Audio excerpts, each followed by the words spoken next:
Bonjour, bonjour à toi et bienvenue dans ce monologue. Aujourd'hui, je veux parler d'un sujet sensible, celui des conflits entre peuples, entre communautés, entre nations. Alors, pas un conflit en particulier, même si, bien sûr, j'en ai quelques-uns en tête.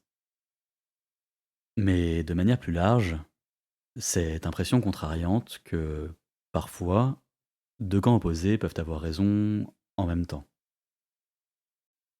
Avant d'entrer dans le détail, il me semble essentiel de revenir à la base. Qu'est-ce qu'un conflit humain? Un conflit, c'est l'expression d'un désir de possession ou de contrôle sur un territoire, une ressource ou un droit que deux parties revendiquent simultanément. Forcément, leurs intérêts se heurtent puisque chacun souhaite obtenir la même chose. Et s'il souhaite obtenir la même chose, c'est souvent parce que cette chose a une valeur particulière. Alors soit une valeur symbolique, soit tout simplement parce qu'elle est rare. La dynamique des conflits est largement amplifiée par le fait que nous vivons dans un monde fini, avec des ressources et de l'espace limité. Dans un monde d'abondance infinie, ces tensions n'auraient pas lieu d'être. Si deux groupes se retrouvaient en compétition pour la même chose, celui qui est le moins attaché à l'objet convoité, ou tout simplement le moins disposé à aller jusqu'à l'affrontement, pourrait simplement choisir de s'en détourner, d'aller ailleurs et de trouver son bonheur autrement. Et c'est d'ailleurs ce que l'humanité a longtemps fait. Cette possibilité de partir, d'explorer de nouveaux territoires, a sans doute été l'un des moteurs profonds de la colonisation progressive de la planète. Lorsque la cohabitation devenait trop tendue, certains groupes préféraient fuir plutôt que d'aller jusqu'à l'affrontement. Cette option de fuite a permis, pendant des millénaires, d'éviter certains affrontements directs, jusqu'à ce que finalement l'ensemble du globe finisse par être occupé. Aujourd'hui, dans un monde où chaque espace est déjà revendiqué, où chaque ressource est comptée, il n'y a souvent plus d'ailleurs vers lequel se tourner. Et c'est là que la confrontation devient presque inévitable. Et si on regarde attentivement les cartes d'aujourd'hui, toutes les frontières que nous connaissons ne sont rien d'autre que des traces laissées par ces affrontements passés. Une frontière, finalement, c'est une cicatrice visible de l'histoire. C'est un trait de plume où deux nations ont transformé leur lutte en compromis et leur conflit en coexistence pacifiée. Quand ces conflits surgissent dans les discussions quotidiennes, je me rends compte que presque tout le monde prend parti. Il faut être pour, il faut être contre, comme si rester en retrait, c'était forcément être lâche, indifférent, ou pire, complice. Alors, je ne suis pas un expert en géopolitique, ni en histoire. Je n'ai pas non plus ni le temps, ni l'énergie de prétendre atteindre une compréhension totale, si tant est que cela soit possible, de tous les tenants et aboutissants de ces conflits. Mais quand je tente de m'y intéresser tout de même, que j'écoute les différentes positions et les arguments de chacun, je constate que souvent, chacun a ses raisons, et que ces raisons sont solides. Bien souvent, ça tourne autour de la mémoire et de la légitimité historique. Un peuple dit: ce territoire est le nôtre, nous y étions autrefois. L'autre répond: non, c'est nous, nous y étions bien avant.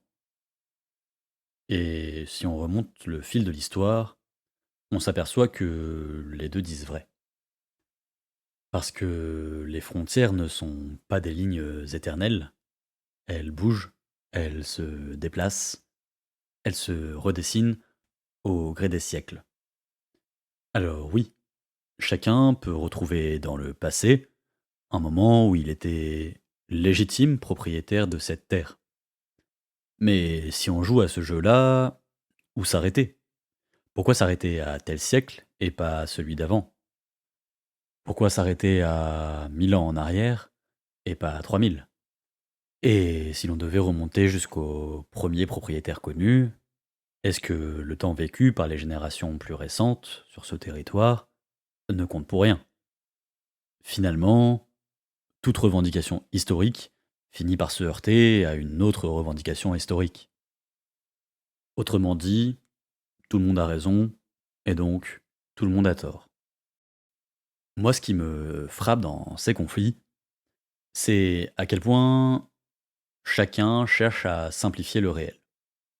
On veut un bon camp, on veut un mauvais camp. Et à partir de là, la logique est toujours la même. Les exactions du camp adverse sont grossies, dénoncées, exhibées. Celles de son propre camp sont minimisées, justifiées et relativisées. C'est un réflexe humain après tout. On protège les nôtres et on attaque ceux d'en face. Et derrière, il y a souvent un raisonnement que je pourrais qualifier de circulaire. Et j'ai choisi ce camp, donc c'est le bon camp. Et puisque c'est le bon camp, j'ai eu raison de le choisir. Un cercle parfait qui transforme une préférence en certitude morale. Mais au fond, pourquoi ce besoin presque instinctif de se ranger dans un camp? Alors, il va sans dire que l'être humain est un animal social. Historiquement, si un être humain voulait rester en vie, il fallait que ses congénères, ses proches, ses semblables le soient tout autant. Il en allait de sa survie. Et dans ce contexte, l'impartialité n'était objectivement pas le meilleur moyen d'éviter la mort. Alors oui, mais en France, tu me diras, on n'est pas concerné par ces conflits.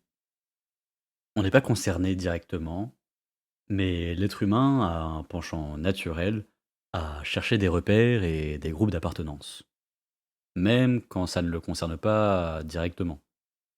C'est un peu une extension de ce besoin social. On a envie de savoir où on se situe et avec qui on est aligné, et ce, même à distance. Choisir un camp, c'est choisir une identité. Dire voilà qui je suis, voilà où je me tiens. Il y a aussi la projection de ses valeurs. On soutient un camp non pas pour ce qu'il est, mais pour ce qu'il représente. La résistance, la sécurité, la justice, la force. Chacun y projette ses propres combats intérieurs. Il y a l'influence du groupe. Si ton entourage est à 90% d'un côté, tu as naturellement tendance à pencher du même côté pour rester intégré et ne pas être marginalisé. On en revient à l'homme, animal social, qui a besoin de rester avec ses semblables pour survivre. Bref, là aussi, on parle de besoin d'appartenance.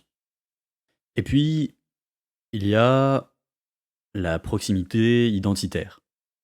Même sans passeport, sans lien direct, on peut se sentir concerné parce qu'on partage une religion, une culture, une mémoire. On soutient alors une partie parce qu'elle l'est, d'une certaine manière, une extension de soi. On est toujours finalement dans le besoin d'appartenance, mais cette fois d'un point de vue plus large. Il faut voir un peu le sentiment d'appartenance d'un être humain comme une espèce d'oignon avec plusieurs couches. Il y a d'abord notre famille proche, puis notre famille élargie, nos cousins, nos tantes, nos oncles, puis notre cercle social, nos amis, nos collègues, les gens qu'on fréquente quotidiennement, puis notre ville, notre région, notre pays, notre continent, etc. Au fond, dans tout ça, choisir un camp, c'est moins une analyse objective qu'un instinct animal, une façon de se définir, de se protéger, de rester fidèle à ses appartenances et à son environnement.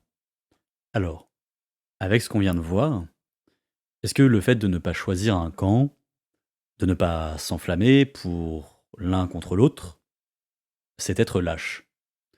Ou est-ce que, au contraire, ce n'est pas un signe de lucidité, de reconnaître que le réel est parfois plus complexe que les slogans, et que prendre parti, c'est contribuer à simplifier un drame qui ne peut pas l'être, que c'est refuser de prendre les armes pour le conflit d'opinion, dans un contexte où les conflits armés intègrent bien souvent une dimension de communication et d'influence, où chaque camp essaye de décrédibiliser l'adversaire aux yeux du public international.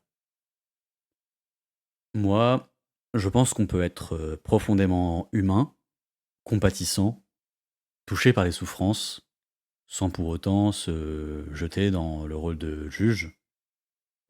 Peut-être que la neutralité dans ce genre de conflit, ce n'est pas un refus de s'engager, c'est au contraire une posture, celle d'écouter les deux, sans vouloir effacer l'un au profit de l'autre. Alors, quelle solution me diras-tu? Peut-être que, sans oublier les blessures du passé, il faut apprendre à vivre avec les frontières d'aujourd'hui.